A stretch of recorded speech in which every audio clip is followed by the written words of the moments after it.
इस कहानी में हमें दिखाया जाता है कि एक जहरीला वायरस फैलने की वजह से पूरी दुनिया के सभी इंसान ज़ॉम्बी में बदल चुके हैं। लेकिन ये कोई आम ज़ॉम्बी नहीं, बल्कि ये इतने तेज हैं कि दौड़ते हुए हवाई जहाज को भी पकड़ सकते हैं। कुछ तो इतने चालाक हैं कि इंसानों से भी हटकर सोच सकते हैं, और कुछ ज़ॉम्बी कई किलोमीटर दूर अपने टारगेट को सूंघने की ताकत से ढूंढ सकते हैं।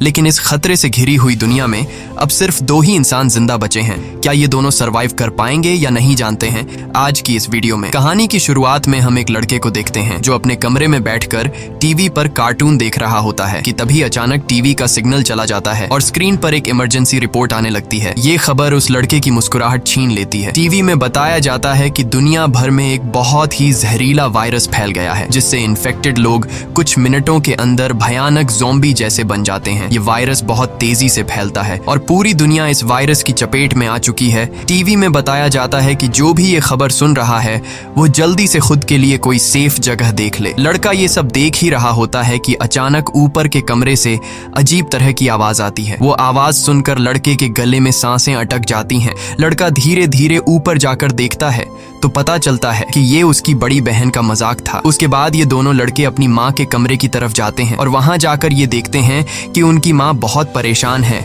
वो अपने हस्बैंड को फोन करके इस सिचुएशन के बारे में बताती है। उसका हस्बैंड जो एक पायलट है वो अपने बच्चों और वाइफ को बताता है कि हर तरफ ये वायरस तेजी से फैल रहा है, इसलिए तुम सब घर पर मेरा इंतजार मत करो और जल्दी से किसी तरह करके इस शहर से दूर निकल जाओ। वो अपने बच्चों से कहता है कि परेशान मत हो, तुम्हें कुछ नहीं होगा, तुम्हारी माँ तुम्हें एक सेफ जगह में ले जाएगी। वो अपने हाथ में पहना हुआ लकी ब्रेसलेट अपने बच्चों को दिखाता है, जो कि ये ब्रेसलेट उसकी बेटी एबिगेल ने बनाया था। ये देखकर एबिगेल बहुत खुश हो जाती है। दूसरी तरफ उनकी माँ जल्दी जल्दी से सामान इकट्ठा कर रही होती है। तभी उन्हें बाहर से चिल्लाने की आवाजें सुनाई देने लगती हैं, इसलिए वो जल्दी से अपने दोनों बच्चों को लेकर घर से बाहर निकल आती है। जैसे ही वो कार में बैठने वाले होते हैं, अचानक एक ज़ॉम्बी उन बच्चों की माँ पर अटैक कर लेता है। डर के मारे एबिगेल जल्दी से कार के नीचे छुप जाती है और अपनी आंखों के सामने अपने छोटे भाई और माँ को ज़ॉम्बी के हाथों मरते हुए देखती है। वो ज़ॉम्बी उस छोटी बच्ची को देख नहीं पाता और वहां से चला जाता है। ये छोटी लड़की डर से कांप रही होती है कि तभी वो देखती है कि उसकी माँ भी एक ज़ॉम्बी बन चुकी है। लड़की की माँ अपनी बेटी को देखकर उसकी तरफ बढ़ने लगती है। इससे पहले कि वो अपनी बेटी को मार पाती, ठीक उसी समय पर एक अंकल फरिश्ते की तरह आकर एबिगेल की माँ को मार देता है और एबिगेल को बचा लेता है। थोड़ी देर बाद वो देखते हैं कि एबिगेल का छोटा भाई भी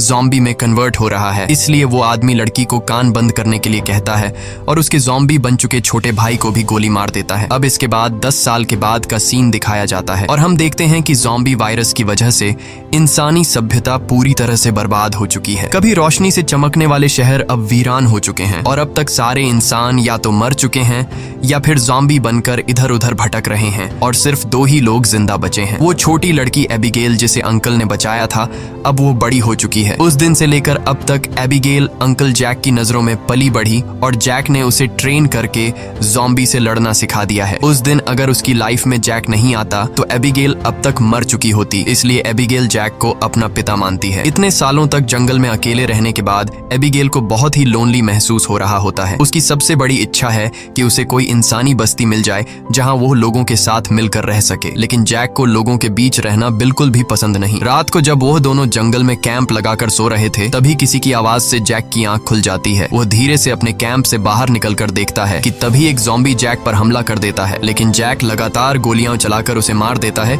और एबिगेल भी वहां पर पहुंच जाती है। इन दोनों को पिछले 10 सालों से जंगल में ज़ॉम्बीज का शिकार करते हुए इतना एक्सपीरियंस तो हो गया था कि ज़ॉम्बी झुंड बनाकर एक साथ मिलकर रहते हैं। वह समझ जाते हैं कि आसपास और भी जरूर ज़ॉम्बीज होंगे, इसलिए वो जल्दी यहाँ से निकलने की तैयारी करने लगते हैं और घोड़े पर बैठकर निकल जाते हैं। तभी रास्ते में उनके घोड़े हिनहिनाने लगते हैं। जैक समझ जाता है कि खतरा नजदीक है। दोनों चारों तरफ देखते हैं तो दूर एक जीप ज़ॉम्बी से गिरी हुई दिखाई देती है, जहां एक नॉर्मल इंसान खुद को ज़ॉम्बी से बचा रहा था। अब वैसे भी दुनिया में इंसान बहुत ही कम बचे थे, इसलिए अब इन दोनों को हर हाल में उस आदमी को ज़ॉम्बी से बचाना था। जैक एबिगेल के निशाने का टेस्ट भी लेना चाहता था, इसीलिए वो एबिगेल से कहता है कि तुम इस आदमी को बचाओगी ताकि पता चले कि वह पूरी तरह से ट्रेन हो चुकी है या नहीं। जैक उसे कहता है कि सुकून से टारगेट को निशाने पर करो और फिर उसे शूट कर दो, लेकिन एबिगेल जल्दबाजी में गोली चला लेती है, जिससे वो गोली ज़ॉम्बी के साथ साथ उस सर्वाइवर को भी लग जाती है।